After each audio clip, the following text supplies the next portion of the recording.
안녕하세요. 부동산을 쉽게 다양하게 깊이 있게 분석하는 부동산의 비밀입니다. 제가 서울에서 부동산을 운영하면서 항상 느끼는 몇 가지가 있는데 요즘 유독 더 강하게 느껴지는 부분이 있습니다.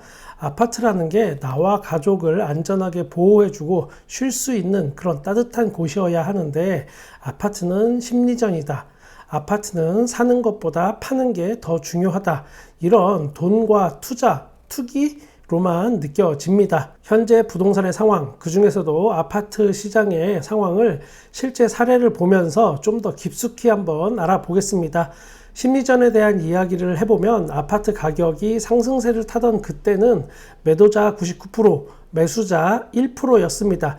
여기서 표현하는 건 심리 상태입니다. 간단하게 말해서 집을 거래할 때 누가 더 파워가 세냐, 이 부분에 대한 표현을 한 겁니다. 즉, 집 팔려는 사람이 왕이었습니다. 완벽한 매도자 우위 시장, 집 사는 사람이 절대 이길 수 없는 그런 심리 상태였습니다. 언론이 그렇게 들쑤시고 부채질하니까 아파트 거래에 있어서 매도자 우위 시장이 너무 가버렸습니다.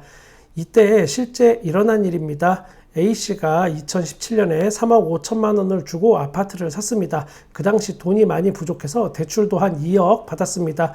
A씨도 전세금 1억 5천만 원으로 집을 산 겁니다. 주변에서 착하다는 그런 소리를 듣던 A씨는 서울의 낡은 아파트지만 내 집을 장만해서 굉장히 행복했습니다.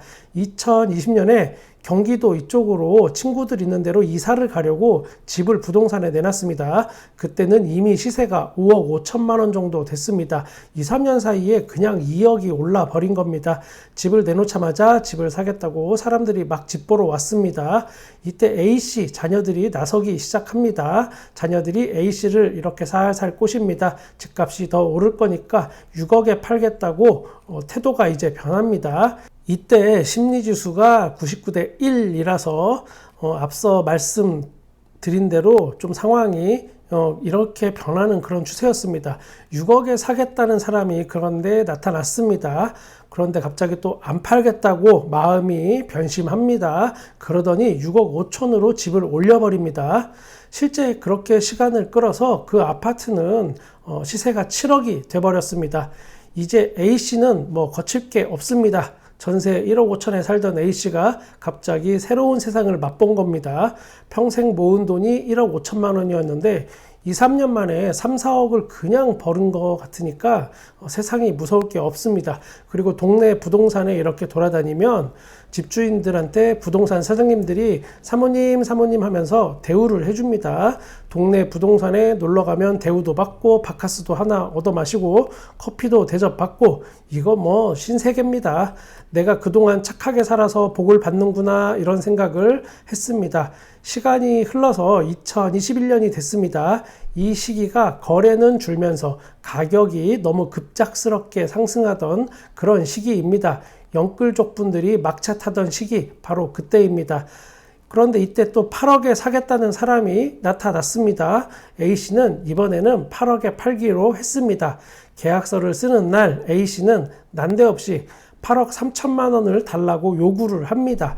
이미 우리가 가계약금이라고 부르는 그런 돈이 오고 갔습니다. 사실 이 가계약금이라는 건 법적인 용어, 내용이 아닙니다. 그래서 법적 효력이 있는 계약금 중에 일부라는 문자로 우리가 표현을 하고 그냥 구두상 알아듣기 쉽게 가계약금이라고 부를 뿐입니다.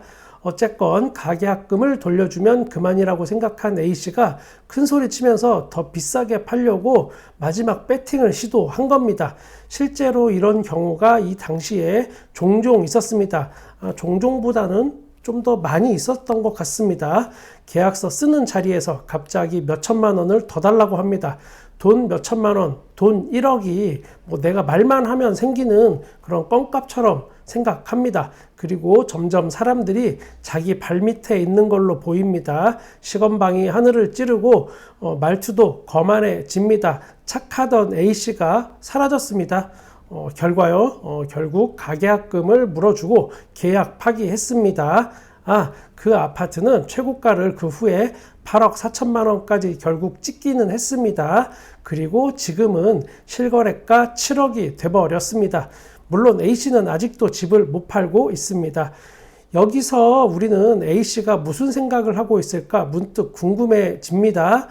첫 번째는 그때 8억에 팔 걸, 집값이 더 떨어질 것 같은데 지금이라도 뭐 한 6억 8천에 팔아야 될까? 뭐 이런 생각을 할지, 아니면 두 번째는 어차피 아파트는 안 떨어져, 나중에 10억에 팔아야지, 아파트 가치도 모르는 이 무식한 것들, 이런 생각을 할지, 무슨 생각을 하고 있을지 저도 매우 궁금합니다.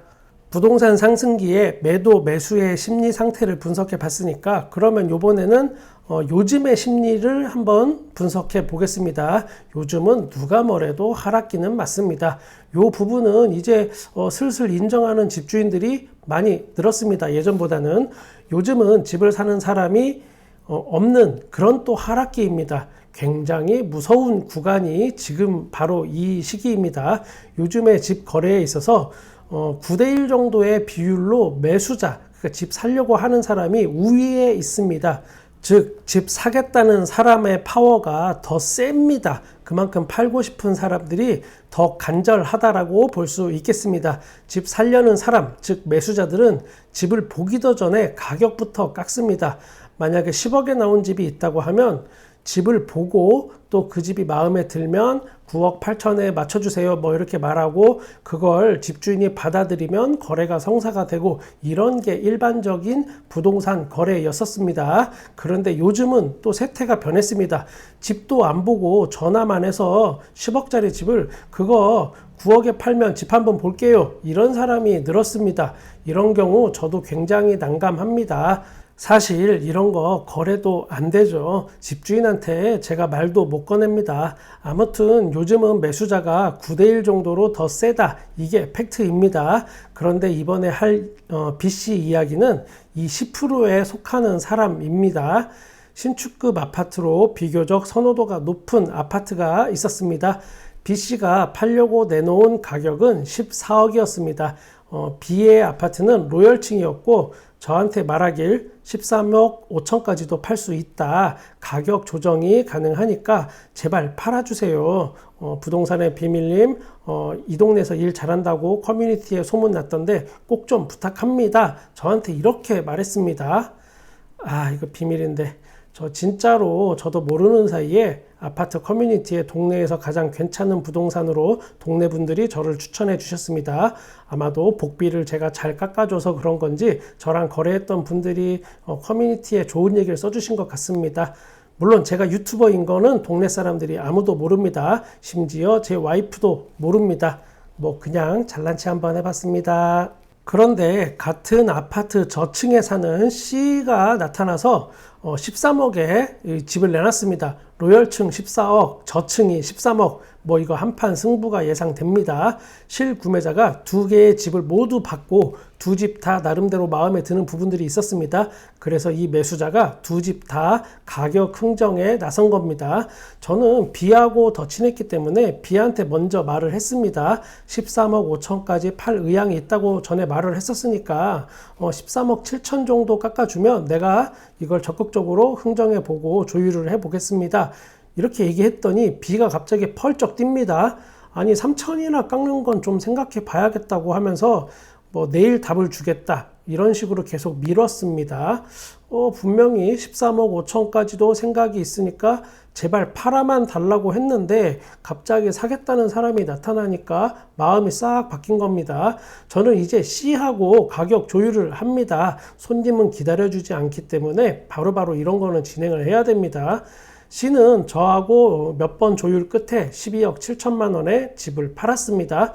B는 결국 뒤늦게 후회했지만 어쩔 수 없습니다. 본인의 선택이었기 때문에 뭐 누굴 원망할 그럴 것도 없습니다. 여러분 결론이 궁금하신 거죠? 저는 다 알고 있습니다. 여러분이 궁금해 하시는 거.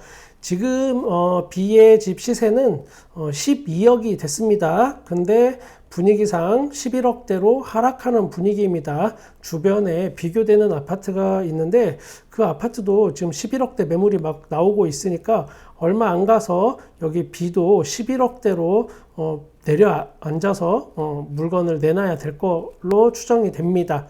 아무튼 B는 아직도 집을 못 팔았다는 팩트. 여기서 뒷이야기 하나 더 하면 B와 C 중에 큰 돈이 필요한 사람은 오히려 B였습니다. C는 사실 워낙 고소득자여서 가진 돈이 많은 분이었습니다. 돈이 안 급했습니다. 안 팔아도 그만인 C가 큰 돈이 필요한 B를 이 거래에서는 이긴 셈입니다. 부동산은 사는 것도 중요하지만 그것보다 파는 게 훨씬 더 중요합니다. 우리 구독자님들도 무주택자분들도 계실 거고 1주택자 또는 다주택자 다양하게 계실 겁니다. 사람이 나이가 들면 술도 끊고 담배도 끊고 하지만 부동산은 죽는 순간까지 끊을 수가 없는 겁니다. 노후에 안정된 주거가 꼭 필요하기 때문입니다. 저는 여러분의 부동산에 끝까지 함께 하겠습니다. 구독과 좋아요 감사합니다. 부동산의 비밀이었습니다.